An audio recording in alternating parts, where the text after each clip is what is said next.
actually going to show you guys probably a walkthrough. I'm working on a client project right now for a logo. I want to make sure I show you guys today basics, how to make shapes, how to create lines, how to connect lines, how to close them, how to add color, and how to do text.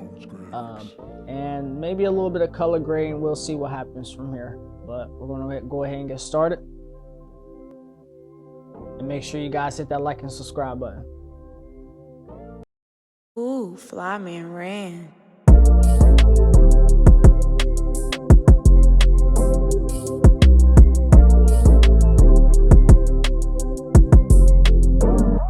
Graphics.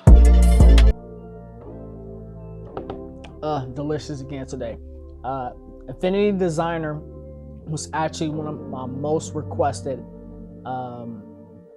apps to use, or apps to go over and to show as far as making tutorials. So I actually been using Affinity Designer for over 3 years now.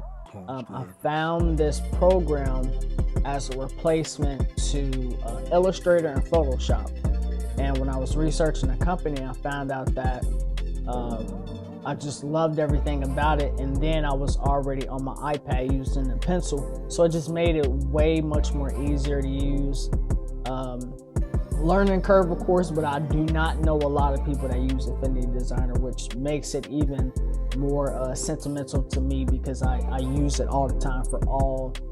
If you see any banners that I make on my videos, or any logos that's been placed in any of the videos that I create, I'm usually using Affinity Designer. You can make text flyers, you can create all types of graphic design materials on it.